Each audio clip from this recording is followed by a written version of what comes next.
Welcome to The Writer's Dream. Books, authors, and stories. We have it all here. You could see us on YouTube.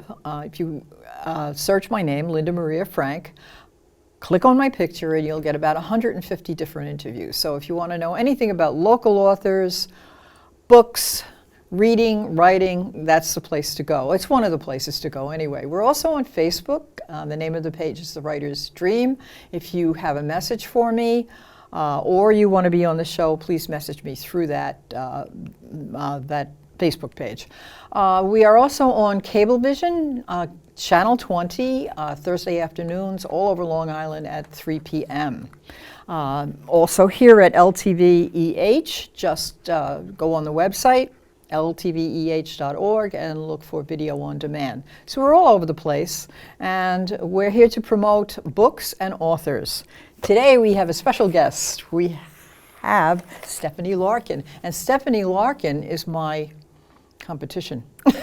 No, I don't think so. Are you kidding? I think we're colleagues, not competition. Well, I just thought I'd bring up. You know, I write those mysteries, and there's always got to be that tension. Oh, that's true. So we should go bum, bum, bum after you say competition. Yeah, that's good. How's that? You have a nice voice.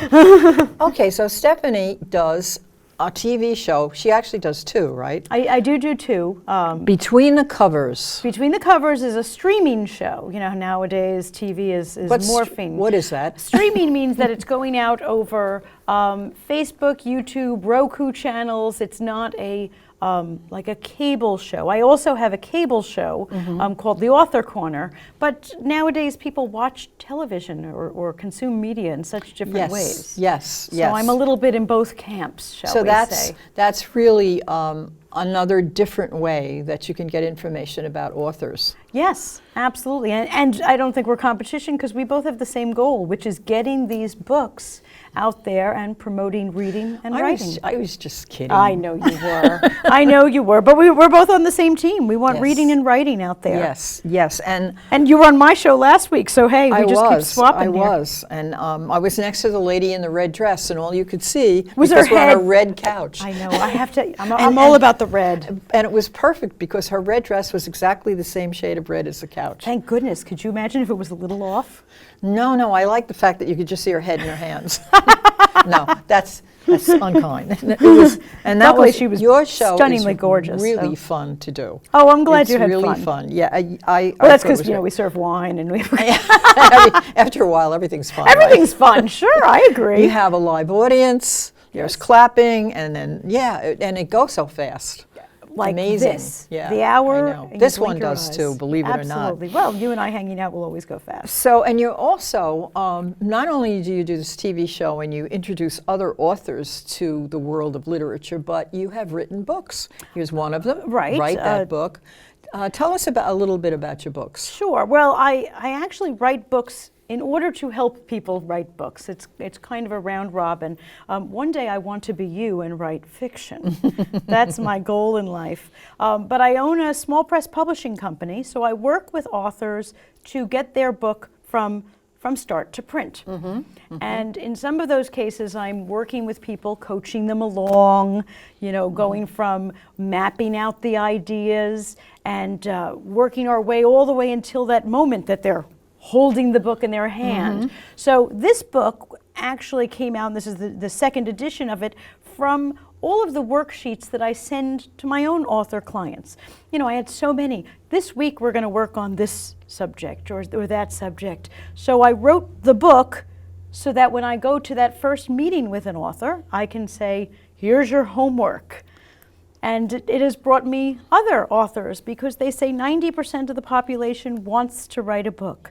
So I am so fortunate that I do workshops all over Long Island that we call Write That Book workshops. People who are interested. And this is kind of just to get them in the door. So it's a book to get you to write a book. See, I think that's a great idea because when I decided to write a book, I had no idea how to write a book. I know what a book looks like. Well, you did a darn good job, I have to tell you. That's because I did something similar. Now, this is years ago. This is before you ever did this. Right. Before any of this kind of stuff, self-publishing, self-promotion, all of this very different world, ability to be able to get a book out there. The only thing that there was Vanity Press. So what I did was I went to this organization called the Institute for Children's Literature, and they gave correspondence courses. So I took a course on how to write a book, and it was the same thing. I had a mentor, but I had to mail the stuff in, and they mailed it back to me. Now it's online, of course. But then it was not online, and you went through how to do a plot, setting, character, well, I've read your books, style. And whoever that mentor was, kudos to her. She did a great job. Thank you. And then they also had courses on marketing, and of course marketing then was a completely different and thing. Tomorrow it'll be a different thing than it is yesterday. Yes, I know. Yes, and I'm finding that to be a little annoying at times. It's quite the thing. So. Yeah, but it's exciting by the same token, but also this is wonderful because there are so many people who want to write a book. So many people. I also work with those people between you and I who need a book but don't actually want to write it. So I ghostwrite for people.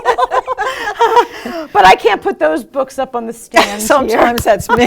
No, you're doing a great job. But you have this great idea, and you just say to yourself, and I'm a person who, when I write, I have to map it out.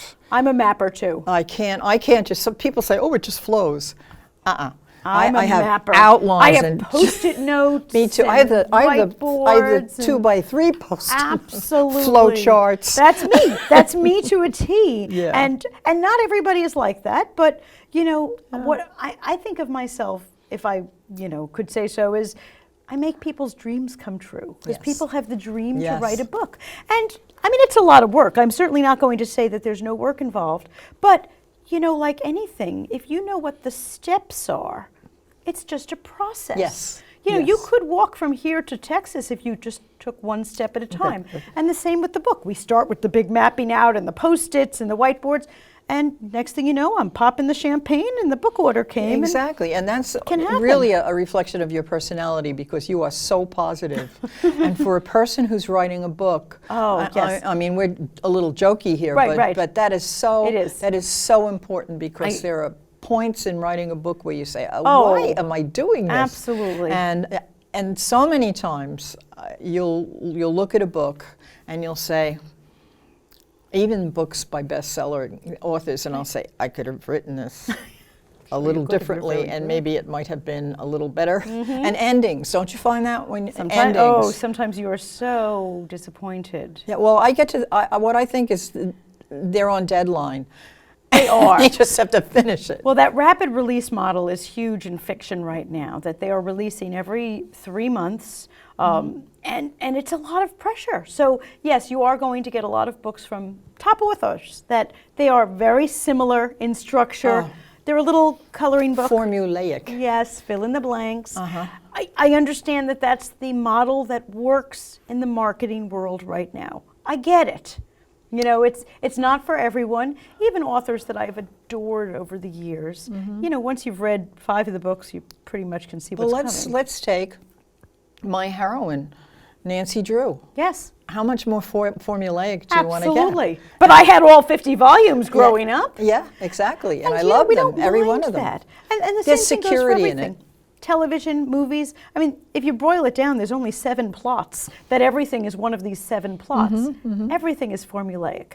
But it's your twist on it. Right. It's not only your twist on it, but I believe that you have to create a character who the reader falls in love with or about hates. the characters. Absolutely. Yep. When we're talking about fiction, it is all about the characters. And when we're talking about creative nonfiction like memoir, it's still all about the characters. My book has no characters. I got off the hook with that.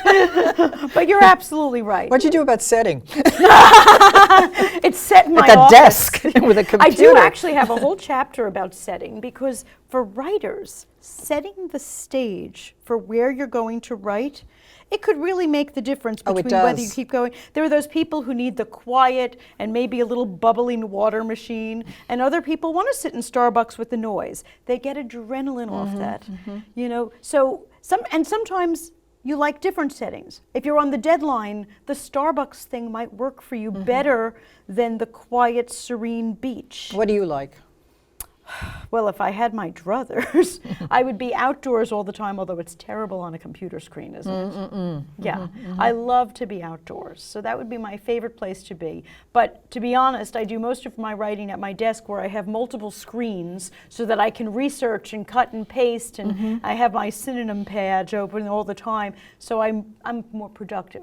I'd rather be outdoors. Well, you also probably have a very good work ethic.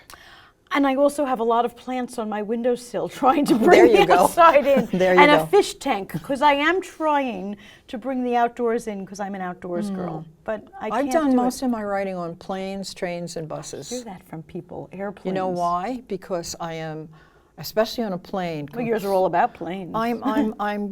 No, but I'm disconnected from the Internet. world. No, you can still get the internet on a plane, but I'm disconnected from the world. Nobody is, and I never turn my phone on. Nobody's bothering me.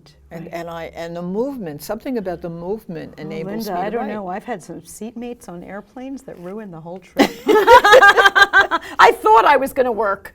I got on and opened up my laptop, and someone next to me said, "Oh, what do you do? Are you writing something?" No. I'm playing Candy Crush. Leave me alone. I love it. I need to remember that. See, that's why I love all these plants here. It reminds me of, Well, I have to have my tree. it reminds me of my office with my trying to bring the outside in. Yeah, well, that's sometimes I need a peaceful place. The Mystery of the Lost Avenger, I wrote on my front porch.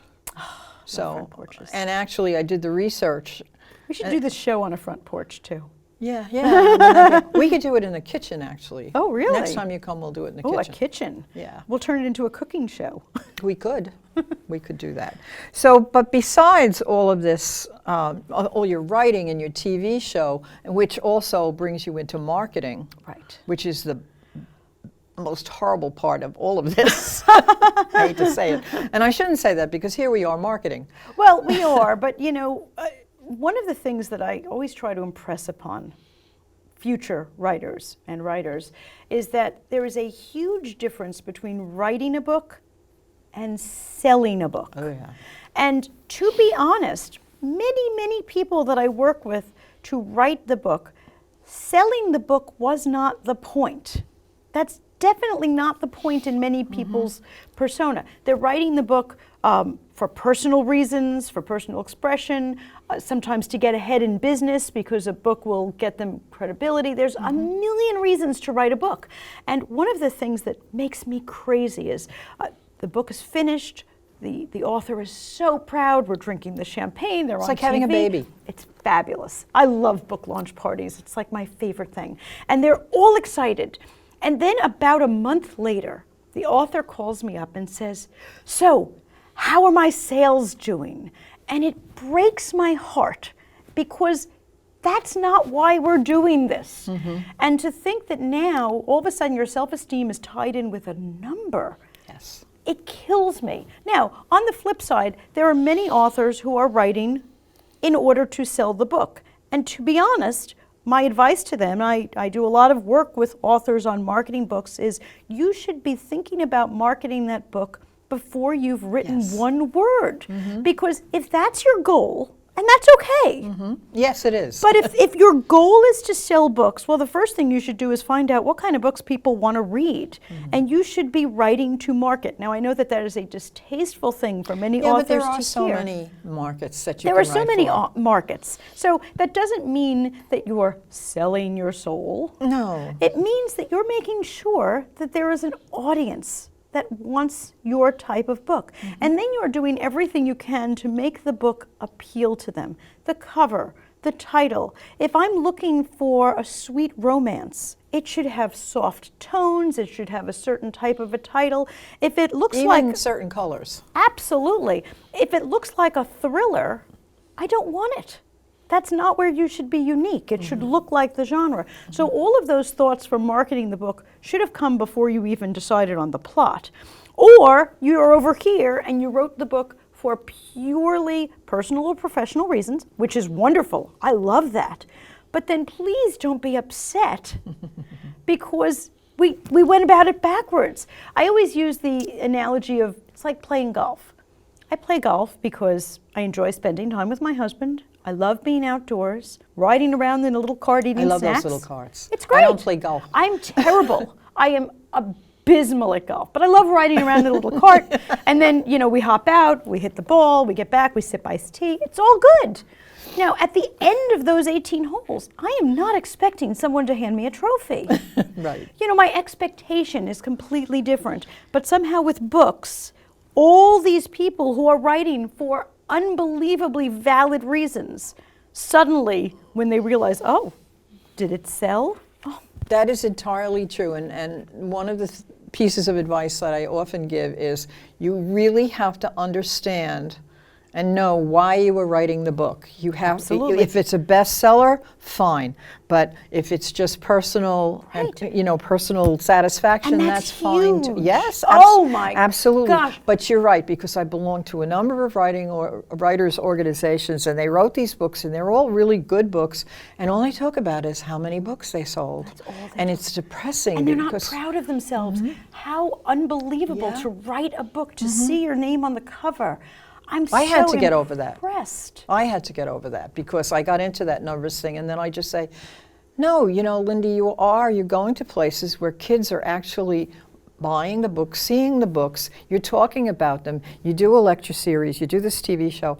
It's all part of this Yes. whole thing you would have Thank never you. done if you had never sat down and wrote that first book. Exactly. I love that. The only thing more exciting than holding your own book in your hand is seeing it in someone else's hand. And for you, like you said, you're out there in libraries with children. People are reading your book. That means the world. I was doing a lecture series at CW Post, and I would get there early, and this lady would get there, this woman from the audience, who's about my age, she got there early too. I remember her because she crocheted the whole time. She was making baby blankets for AIDS babies, I think, or crack babies. And we got to talking, and one day we couldn't sit in where I gave the lecture because somebody else was giving a lecture. So we were sitting in the little foyer there, and she comes in this one day and she says, "You," and I thought, "Oh my God," because she was reading my books. I knew she was reading my books. I thought, "Oh, what did I do?" And she said, "I was up until 3 o'clock this morning because I couldn't put the book down." God, did you want to bottle that? How fabulous is that? And that was like, ooh.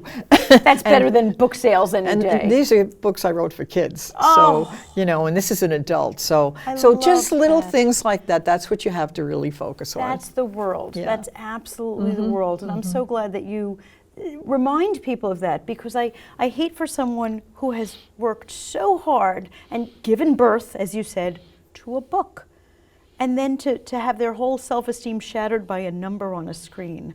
I mean, those book royalties aren't that high anyway. It's really not worth it. Well, one of the things, I used to do a workshop in libraries on how to self-publish, and the first thing I would say, it was usually in a bookstore or a library, Right. and I would go, look around you, what do you see? Books. How many of each one of these books do you think sells every day? And they understand hardly any of them That's right. sell anything. And I said, it's the ones in the cardboard containers by the cash register. Right. Written by best-selling authors. And so I said, you really have to understand why you're doing this. Exactly. Because it's going to be a lot more work than you think it is. Exactly. And those books in the bestseller category, I mean, we're short many bookstores nowadays, unfortunately. But people don't realize that if you walk into, say, a Barnes & Noble, and that book that's staring you in the face, okay, that publisher paid about $15,000, a day to put it on the table that faces the door. Yes. And the one that's next to it facing sideways, that slot was only maybe $12,000. It's not feasible for the average author. It's just not something that's going to happen. No. So why even think about that? Now, on the flip side, are there many independent authors who are making good money doing that rapid release model, doing just as much research about audience and audience needs, and making sure that their books are being written to feed their growing fan base? Absolutely. There are those writers, but that's a full-time job. Yes. That's treating your writing as a business. Yes. Writing because you love it is very, very different. Yes, absolutely. You know, if I wanted to actually get better at golf and win a tournament, I should practice 8 hours a day. It's not going to happen. No. No. But writing a book is the greatest accomplishment. It's such a bucket list item for people. It is, it is. And also, I noticed that you have a new feature for your publishing company, which, by the way, is Red Penguin Books. Red Penguin Books, yes, thank you. And that new feature is audiobooks? Oh, we're ebooks. doing, yes, we are doing audiobooks. We've been doing digital and print, but audiobooks is the fastest growing segment of the book market. It's still a very small segment. It only accounts for about 6% of sales, but that's up from 4% last year, so it is growing exponentially. I'm on audio. So yes, we put in a recording studio into our offices so that we have narrators, or if the author would like to, I love when authors narrate. That's wonderful, because I can't tell you how many people ask me about, because they want to read their own book. Now you can Why go shouldn't on they? you can go on ACX, Yes. and that's what I did, and someone bids on it because Right. you need a producer who has the equipment. I would have loved to have read at least parts of my book, but I had no equipment. Right. So I had to do it that way. It was a cost Of course, problem. no, And I totally but understand. I know a lot of people who really want to read their own books, so I have to tell them about I think you. that they should. Yeah, no, I'd like to read. Now I'm redoing all of my books, and what I'm doing with them is I'm taking the original mystery stories and I'm writing the story behind the story, and then also doing lesson plans, writing assignments, book discussion questions. Now I that love I could that. read. I could read. I So I'm love that you're I'm spinning going into to being be useful in the. talking to you about that. Ooh. How do people contact you? They can contact me at the website redpenguinbooks.com, and they can email me right from there. Catch me on TV or on your show. That's where they can catch me anytime. Okay. But I would love to speak with aspiring authors or people who have already finished and need other things. We need to help them. And you can then join me on my show at Yes. betweenthecoverstv.com, and there's a form there to fill out if you'd like to be a guest. So come on down. Yes, yes. We have the Do you- wine chilled. Do you always do 4 authors at a time? Generally, it's 3. We Oh, were okay. just, we've been booked solid. We're booked solid see through that. the rest of the year. And, you know, I definitely want to get the authors in, especially if they are timing it with a book release or something, so that we get them in. So generally, it's 3. But, you know, we're in demand. We want to get those, as I said, we want to get the promotions out. And there's a growing number of authors. And also Long Island, the Long Island population is a pretty well-educated, Right. intellectual, believe it We or not, also group. accept Skype authors. Yes. We have authors from all over the country I and don't even like to all do over the Skype. world. I some like people them being have to. live. Exactly. I love when people are sitting next to me and we could talk and there's a great energy. But I would rather have someone on in some capacity than in no capacity. So we do Skype authors in for segments as well. So, of all of the various projects you've done with people, what was the most memorable, or the funniest, or the saddest? Oh, that's What sticks in your head? That's hard. I get very, very involved with clients and future authors. I have one that's sticking out in my head right now. I stopped by at a future author's home so that I could work with her on her book. And evidently a terrible, terrible thing had happened just before I arrived. So I walked in and their dog had just passed away, Oh. which I'm an animal person. So Me the too. next thing I know, I was at the prayer service leading the prayers for the dog. We all had shovels out. We were burying. It was yes, it was a thing. This would only be me. That now I think, okay, what's the craziest thing? It's funny you asked, because I came back to my office saying, this definitely wins. The craziest thing I've ever done for a client was bury the dog. Buried it. But I as an have- animal person, I was the right person. You know, I was there that day for a reason, That's right. and that was my reason. Let's hope we keep things tame and just on a typewriter for a I while. always have animals in my books. Oh, They- I always have animals in my office. Yes, I have animals in my home. Yes. Yeah. So that probably wins. But if you have me on again, have something crazy. You may come up with another one. And then you're involved with a charity. Oh, yes, the Book Fairies. Yes. The Book Fairies is our charity of choice, meaning that I do give them complimentary services and various things, take care of their website and other things that they need, and promote them whenever I can, because I am just in love with their mission. The Book Fairies collect over 50,000 books per month. Wow. Here on Long Island. Don't let me forget to give you the... Yes, you promised me some. I was horrified to hear that there are school districts right here on Long Island that don't have the funds for libraries in the school or those smaller libraries in the classrooms, that the teachers can't really assign personal reading because there was nothing for them. But teachers are still begging. Teachers are still begging, and we're good here on Long Island. Other parts of the country, it's really sad. Well, teachers here on Long Island can go to thebookfairies.org. One day a month, they open the warehouse for teachers to come. Wow. One Saturday per month. Just drive up with a van. You can take as much as you want because they want to get those books out. There you go. So I am just so thrilled with them, and I'm constantly collecting books if people bring them to the show or here or any place else to do just that little drop, but they are huge. Oh, absolutely. So thank you for... So you have about a minute left. Give us some advice. Oh, well, I want everybody to write that book because if the studies are correct that 90% of the people want to write a book, and I believe that because people are stopping me on the street, that means that the majority of people have a book inside them.